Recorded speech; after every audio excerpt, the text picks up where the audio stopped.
Hey there guys, this is Obsidian Chill. Got another video for today. This is a continuation of the test server video as a part of episode 43, Dark Knights, which a confirmed release date of April 14th. Now we're taking a look at the new ally that's being released, a part of the episode. We're taking a look at Death Metal Batman. So to go along with the OP back, then we have to meet the guy that actually plays the guitar. So the ally itself on test server, I would imagine it's almost completely done. Now, if we go to, say, like the ally menu, that's not complete yet. All his abilities are TBD. There's no bio. So those we can't confirm here. We can confirm the abilities because that's listed on the actual ally itself. It's just that you see when the passive abilities where it says like every X seconds, that's obviously going to be determined by rank, which is something that I know I love you guys a lot, but I'm not going to spend time on every single rank 1 through 10 or actually not 1 through 10 because the passives are only going to kick in at level rank 4 and 6. But even then 6 to 10, I'm not going to sit through and time every second. So that's going to be released later when the actual ally is completely done. But I mean, same thing. I mean, those little minor details aren't a big issue because I can still go through and show you exactly what they're going to do. It's just that the actual percentages will come later, but you can still see exactly what it does. So we'll go through. We'll take a look at the damage aspect first with the death metal guitar attack. Then we'll look into the Black Lantern energy steel, and then Cloak of Erasure. I should mention as well, if you didn't already see, Death Metal Batman is going to be another legendary ally, so another 299,000 XP. What's 372 total catalysts? So it is another expensive one, but kind of let's go through and see if it's actually worth it. So let's touch on the damage aspect first. Okay, so before we take a look at the spreadsheets at the actual damage values, I do want to show you the spawn animation, the audio, and the effects behind it, because that is a big part of the immersement into the ally itself.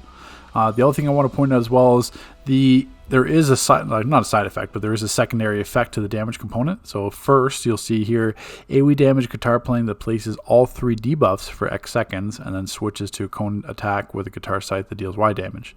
So you'll see it if you're looking at the sparring targets, the icons. So when he spawns, first he's going to apply all 3 debuffs, so the attack, debuff, defense, and heal to all the targets in range, and then he's going to do a follow-up damage attack. So we'll summon him here.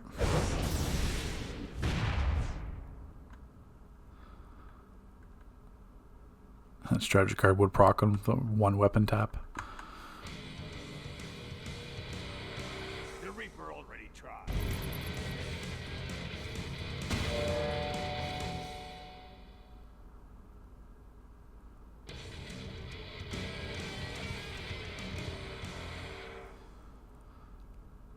So you heard Kevin Conroy's voice when he kind of spawned. He has like a couple of phrases. I'm not sure why I didn't play the second one. Maybe it's different times or intermittent.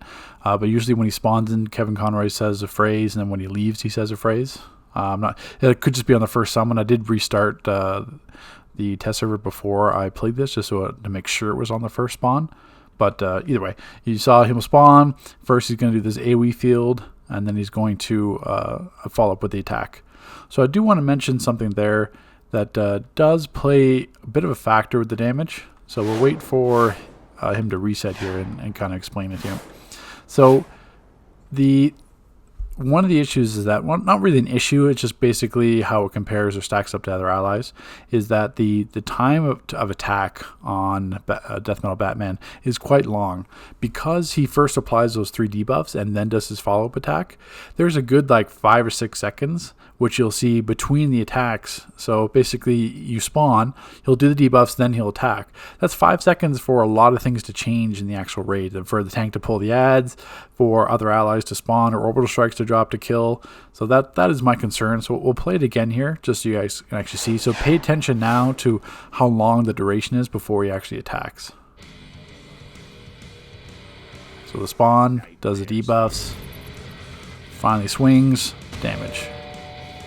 So that's a pretty big delay. So when comparing that to, say, now we're going to look at Bombshell Harley Quinn. The other thing too is, I mean, you guys can let me know in the comment section if this happens to you a lot. It happens to me on a live server too, but ever so often when I open up the ally menu, it all switches to like undefined. I thought it was just a test server thing, but it happens to me on a live server too. But I don't know if it's just me, Maybe there's some kind of thing I need to reinstall or double check my my game logs. But if this also happens to you, just let me know, because I'm kind of curious. I'm not sure why that would be happening, because other times it works fine. Other times it's like all undefined. It's just kind of frustrating. You have to remember where all the menus are. But yeah, I wanted to show Bombshell Harley Quinn just as a comparison sake, because I mean it does make a big difference. So if you're, especially in a raid, you want as much upfront damage as you can. That's why things, even allies like Zoom or Batman Who Laughs wasn't ideal, because it's not upfront damage. It's a dot. He plays it all out. So say if you spawn in, the other DPS in the group kill 2-3 ads, then you're losing all that damage because you don't have anything to attack by. So, and that's what I fear could come into, because on paper it's hard to show, but if you're actually in a raid, and even in a raid, you kind of lose track of your ally damage. But this is my concern. So now look at Bombshell Harley Quinn. So we're going to summon it and see how quickly it attacks. So I mean, that was like a second.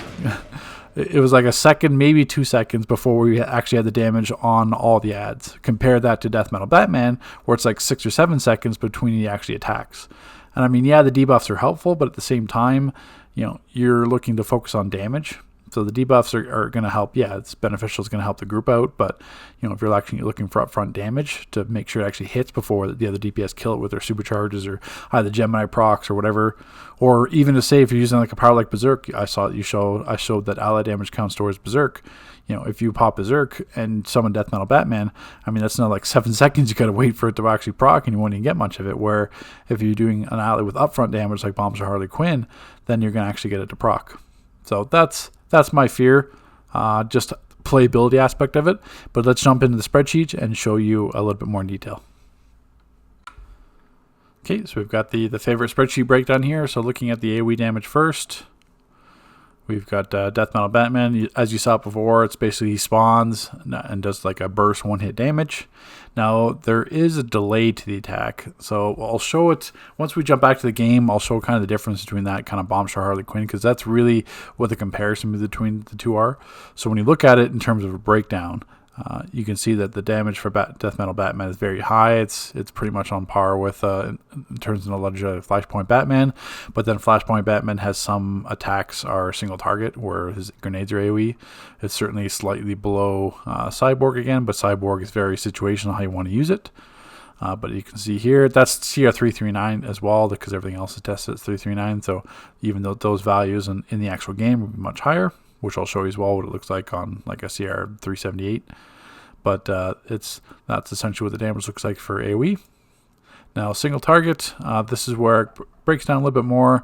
So single target, it's very similar damage again. There's not too much difference between how it hits on AoE and how it hits on single target. So 343 on single target, and it was 355 on AoE. So the splitting is very similar.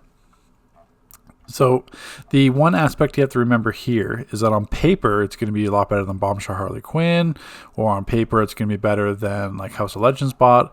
But what you have to also account for is how the other allies account for single target damage or boss damage specifically. So so the second test here with this screenshot of the parsers, this is done in Flashpoint Gotham on Doomsday. So if I just do a regular summon the ally on Doomsday, I'm going to get 425,000 damage. And at CR, this is all same CR339 damage. Now, if I go to Bombshell Harley Quinn, it acts a little bit differently on single target, because it's going to hit the target and then put a 3-hit dot as well. So that's where it's slightly different. So you can see, even though it's going to be less damage, like Death Metal Batman's more damage than Harley Quinn. The other thing you have to account for is that if there was Doomsday and a bunch of ads, it's going to split just like it does in AoE. It's going to consider each target the same, but you have to recall that Bombshell Harley Quinn treats those differently. So each boss NPC takes a specific hit, and then the NPCs take a specific hit. So, if you're in that the one boss environment, sure, Death Metal Batman can be good, Cyborg can be good, but if you got a situation where you have multiple bosses and ads at the same time, and you want to still deal that high boss damage, then that's where Bombshell Harley Quinn comes into mind. And then also we have to test Flashpoint Batman, because once again, his attacks are going to be amplified on single target because he gets double hits on the pistol attacks. So Flashpoint Batman's same attack on Doomsday is 550k. So it's even a lot higher than Death Metal Batman just by using Flashpoint Batman, because of the single target damage on boss level NPCs. Not single target on an ad, it has to be boss level NPC. And then we go to the King, which is House of Legends bot, because all his attack pattern is single target, so his hits get doubled. So he's normally 11 hits, now it's 22 hits. So House of Legends bot on the same single target boss NPC Doomsday was 620k damage. So it's just something you have to be mindful of. There were, on paper, Death Metal Batman certainly on the sparring targets, but you can't account for those unique abilities on boss MB level NPCs. So Bombshell Harley Quinn has a unique ability on boss level NPCs, so does Flashpoint Batman, and then you have the king of single target being House of Legends, and him being a blue bot. Like there's no reason why any player in DCU Universe Online, if you're a DPS, there's no reason why you shouldn't have House of Legends bot. There's absolutely no reason. I mean, it's even good for controller for the passive, but it's a super cheap one. Like if we go back to the XP and Catalyst, like literally it's a rare. Like we're talking about 8,500 experience, ally favor, and 7 catalysts. That's how much it takes to get the strongest single target ally in the entire game by far. Like you saw that it was almost 100k difference. Cyborg's epic, so even that Cyborg's not too far behind. It's very easy to get 75,000 now, especially that we have like increased ally favor or the time capsules dropping it. The legendary is still up there, so not that you want to cycle between Flashpoint Batman, Bombshell Harley Quinn, and Death Metal Batman, because that's a lot of investment. 300,000 XP, 272 catalysts.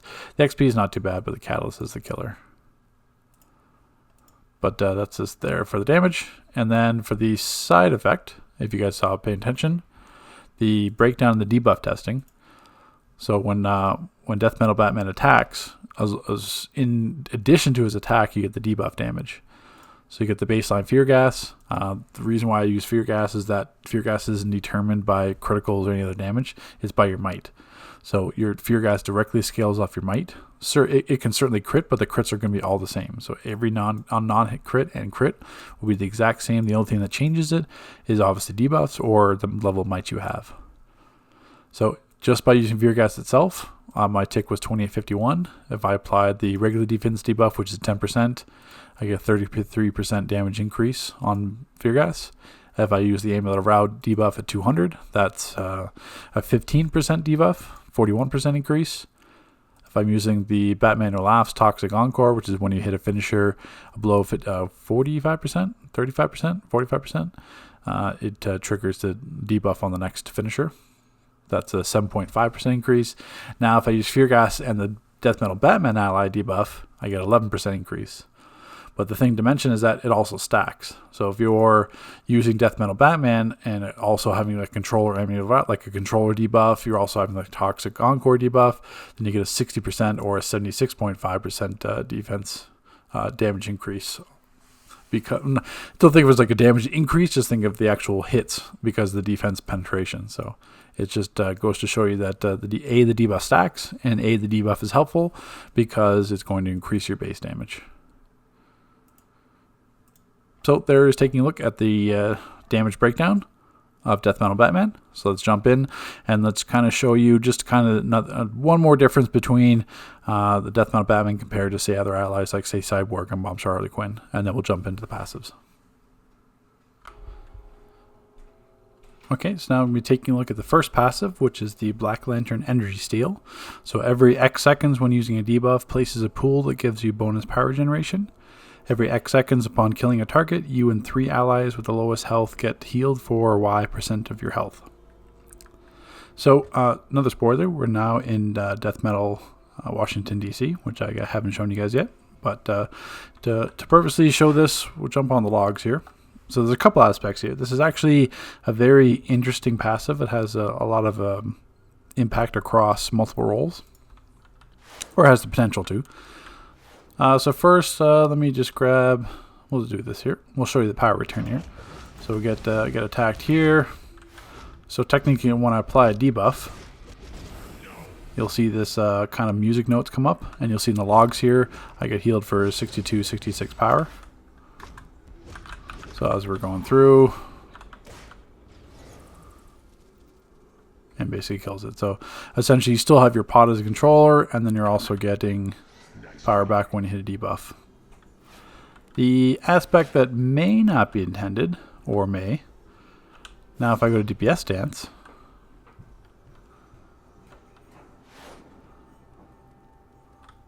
same thing. If I'm just targeting these guys, I'm going to kill these guys pretty quick.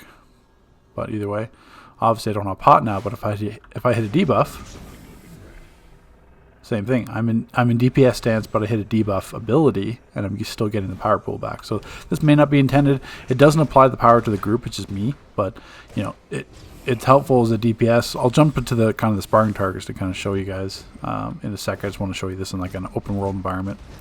But it's interesting from the aspect where it helps you as, like, say, Gadget's DPS. You get a little bit extra passive power return. It helps you as, like, say, like, because not every ability is going to have a debuff. That's the thing. It's only going to be controller power sets. So, like, munitions, quantum, light, gadgets.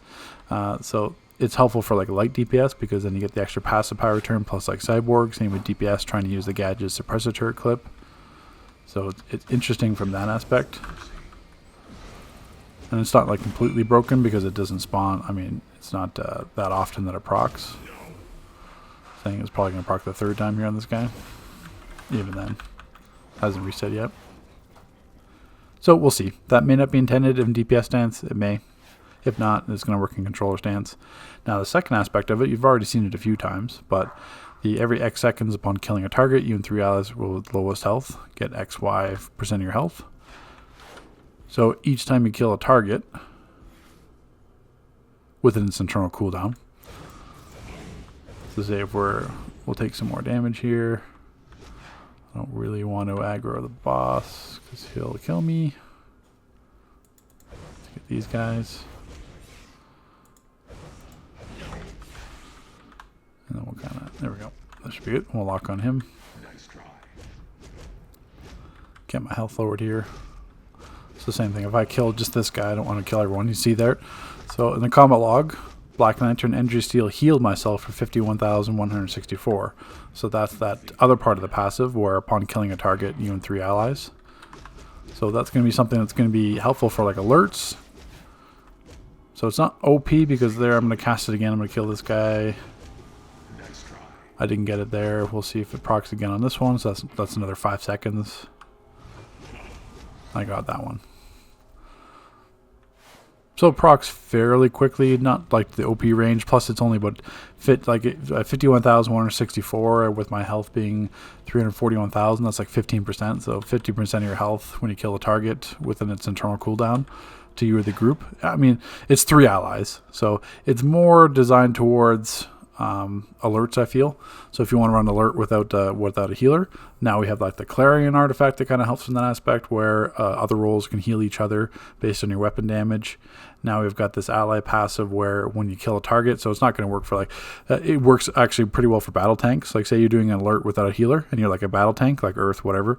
Now when you kill something, now the group's going to get 15% of your max health pool every X seconds. So that's something that could be beneficial there to help actually get through alerts with healing. Same thing if you're like a DPS controller, whatever. So any kind of a player that has this ability on, at least you're getting advantage of that. In raids, it's not going to be high enough or fast enough to matter in raids because, like I said before, it's only like a 51k heal. I mean, that's nothing. It's only 15%. You're taking a lot more damage than that in a raid, but it's certainly contributing towards it being very useful in like a battle, like a alert kind of setting, or solo. I mean, like duos, alerts, whatever. So we'll jump quickly to the House of Legends here, just so I can show you more about like the passive power, because those targets are dying a little bit quick for me to help for that. So we'll jump to the sparring targets. I would use movie editing magic to put myself right there, but I mean it's only going to be 2 seconds or so. So the other aspect that's coming out on test server is that there are new sparring targets right here, glitching sparring target, and then a 5 stack over here. These ones don't get power. So say if I hit like Vortex, I got no power return. Now if I go over to these guys and attack, I actually have to use power, but you can see I'm getting power return. I got the 71k heal there. If I go over to these targets I'm not getting any power back. So these Spartan targets were added specifically so that they don't get power return, because there are some things that impact that. So if I'm using that rotation, like I normally would, P-Dart's the debuff active. Now you can see that I'm getting those extra power ticks. That's just from that passive ability. So I mean, nothing game-breaking, because I mean, I'm already out of power with that suppressor turret rotation. But it is something helpful, because if you combine that with a controller using like a claw, where he's not like a pure power troll, it can be helpful. So we don't know if that's intended or not, but if it is, that's a little bit helpful. Yes, it's only going to impact the controller set DPS. Like, it's going to be helpful for like DPS, maybe quantum gadgets, stuff like that. But all the healer and tank power sets don't get to take advantage because they don't have a debuff power. So, nah. But that's the Black Lantern Energy Steal. So let's take a look at the next passive, Cloak of Erasure. So taking a look at the last passive here, which is the Cloak of Erasure, every X seconds, it should be about 30 seconds, at least from what I've seen, upon rolling, detaunt player and give 6 stacks of might and precision buff, and a % damage mitigation shield. Each time the player is hit or does damage, remove a stack. So what I'll do here is we'll just show you actually what that looks like first before we start getting attacked. So I have it equipped. Not that you know that because it says TBD, but I do have it equipped. So we're going to roll. Pay attention to my animation here around me. It's going to be a bunch of bats. So rolling.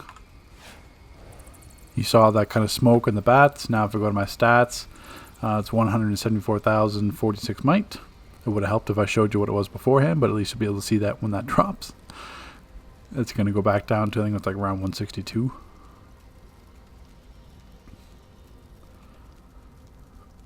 So like I said before, the stacks will stay this high because I'm not attacking or taking damage.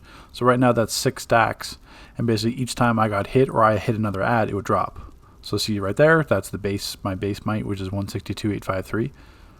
So you'll see, oh, that's a lot of might. But now, if I'm actually going to, what I should have done was I should have put like hard light shield or something on for a 30-second cooldown so I can line it up. But either way, each time I attack or get hit by an ad, those stacks are going to go down. So it's really on paper, it's one of those like niche abilities. Yes, you may think it's like, oh, I get to detaunt the player. Well, I mean, controllers can already do that with their all shields. Controller shields except light have a detaunt effect.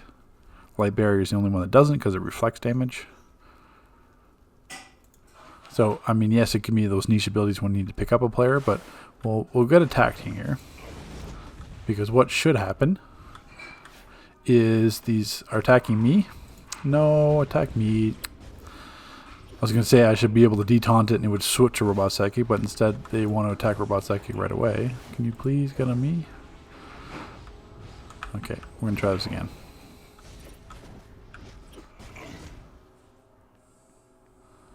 It's probably because I use weapon tap damage. Okay, so now they should attack me first.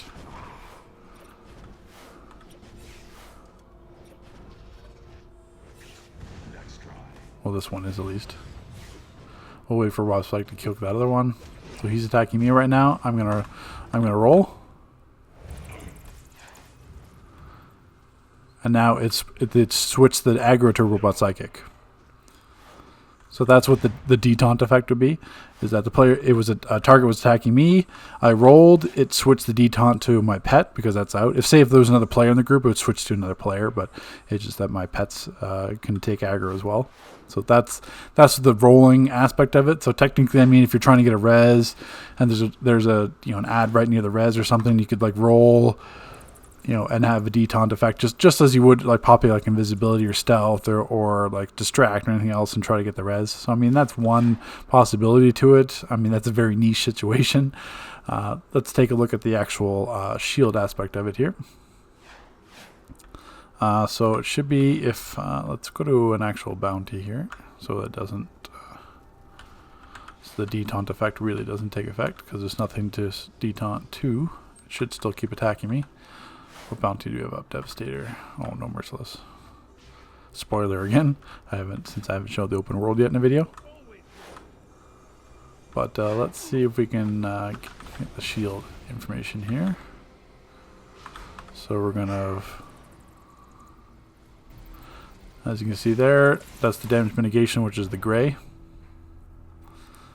I should be able to show it better in the logs actually.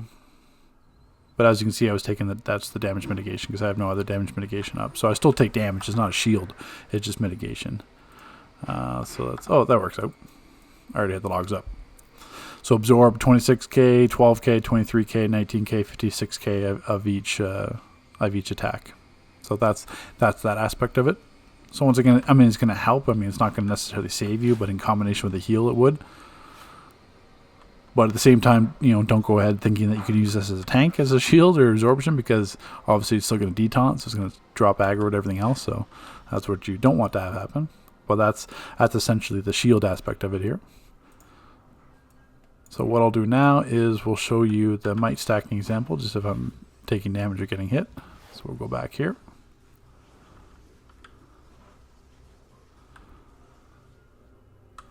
So as I said, 162, I'm going to roll.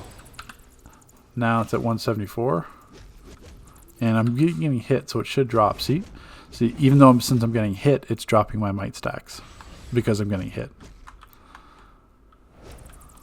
So proc again, you know, if I hit the adds, I go 174k at the beginning, but now that they're going to hit me, it's going to start dropping. And it's already dropped.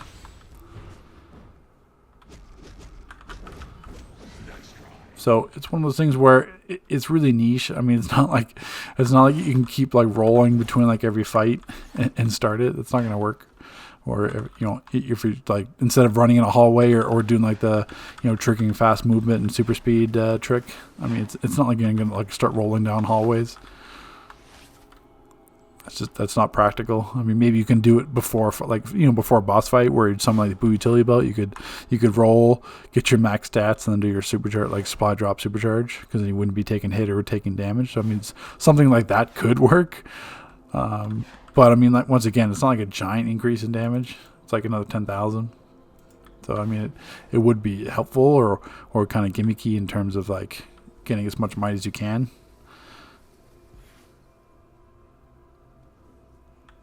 But that's essentially the second aspect to the shield there. So I mean, once again, niche ability. It does work. There are some aspect of it where there's some bugs to it going on right now where you can kind of keep proccing as a tank, but at the same time, it's, you don't want that mitigation. There also doesn't seem to be a cap on it. It's one of those things where there's way better passive abilities out there than Cloak of Erasure, but I mean, you can certainly have some fun with it, and it does work. And I mean, technically, if you want to see what it is like with your max might, you could, you know, have a Tetra buff, Claw buff, and then have in the roll, then you get the 6 stacks, have it drop your supply drop, then hit a supercharge. That I mean, that'll work. That is plausible. But then at the same time, you're also dropping a passive, because if you run that as a passive, then you need to run Bat Manual Laughs to get the card procs. So then that eats it up. Then you can't run Cyborg. You can't run like any other allies. So it's certainly a trade-off. But I mean, in some niche situations, it certainly could be viable. But those are going to be few and far between. But at least you get to see that it does kind of work. And then some of this text, I'm sure, will be cleared up. And in terms of those X seconds, you'll see the rank effects as well. That'll be closer to release. So any other questions about the ally, put them in the comment section. And we'll see you in the next video, guys. Thanks for watching.